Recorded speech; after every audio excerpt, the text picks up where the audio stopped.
गोविंद शिल्प घेऊन येत आहे 80 ट्विन बंगलोचा भव्य दिव्य पंढरपुरातील एकमेव प्रकल्प। आमच्या प्रकल्पाची वैशिष्ट्ये मनाला शांती देणारं महादेवाचं मंदिर, मुख्य रस्ता सुमारे 30 फुटांचा, अंतर्गत रस्ता सुमारे 20 फुटांचा, ग्रामपंचायत योजनेचा प्रत्येक बंगलोजला स्वतंत्र नळ, सांडपाण्याची सुरक्षित विल्हेवाट, सर्व टाइल्स ग्लॉसी आणि नामांकित कंपनीच्या, सर्व स्टेअर, खिडक्या, चौकटी सुपर गार्ड ग्रेनाइट, दोन्ही अटॅच बाथरूम पूर्णपणे टाइल्स, पंतप्रधान हर घर नल योजना पूर्णत्वाकडे, bathroom, basin, kitchen, CP fittings हे जगवार कंपनीचे, स्टील वर्क पूर्णपणे जिंदाल कंपनीचे, 1000 लिटर पाण्याची टाकी, 150 लिटर सोलर वॉटर हीटर सोबत वॉटर प्युरिफायर, प्रत्येक बंगलोजला स्वतंत्र पार्किंग, दर्शनीय भाग पूर्णपणे डॅटो टाइल्स, टाटा प्रवेश कंपनीचे आकर्षक भक्कम दरवाजा, फुटी उंचीचे सुरक्षित कंपाऊंड। मग विचार काय करताय? गोविंद शिल्प, पत्ता गट नंबर 95, हॉटेल अंगण शेजारी, साखळी रोड, पंढरपूर। महाराष्ट्राच्या राजकीय वर्तुळातून पुन्हा एकदा एक मोठी खळबळजनक बातमी समोर येत आहे। शिवसेना प्रमुख उद्धव ठाकरे यांना बसलेल्या धक्क्यानंतर आता ज्येष्ठ नेते शरद पवार यांच्या राष्ट्रवादी काँग्रेस पक्षाबाबत राजकीय वर्तुळात मोठ्या चर्चांना उधाण आलंय।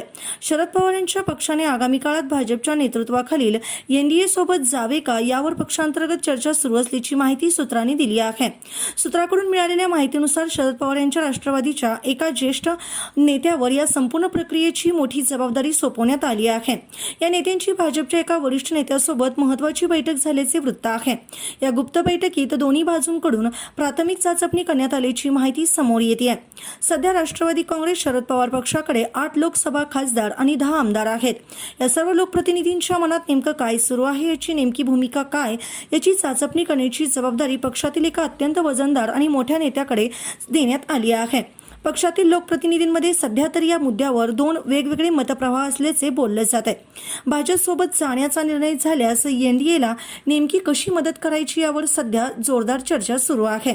एनडीए आघाडीत अधिकृतपणे सामील होऊन सरकारमध्ये थेट सहभागी होणे, आघाडीत थेट न जाता किंवा सरकारमध्ये न बसता बाहेरून सरकारला अनुकूल भूमिका घेणे किंवा मदत करणे या दोन तत्त्वावर चर्चा सुरू असल्याचे सूत्रांनी सांगितले। काही दिवसापूर्वीच महाविकास आघाडीला बसलेल्या राजकीय धक्क्यानंतर आता शरद पवारांच्या संभाव्य भूमिकेमुळे महाराष्ट्राच्या आणि देशाच्या राजकारणाला कोणती नवी कलाटणी मिळेल याकडे संपूर्ण राजकीय वर्तुळाचे डोळे लागलेत।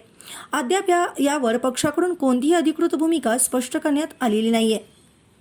ताज्या घडामोडी पाहण्यासाठी आमच्या YouTube चॅनलवरील PVR म्हणजेच पंढरी वार्ता या न्यूजला सबस्क्राइब करा आणि शेजारील बेल आयकॉनवर क्लिक करा।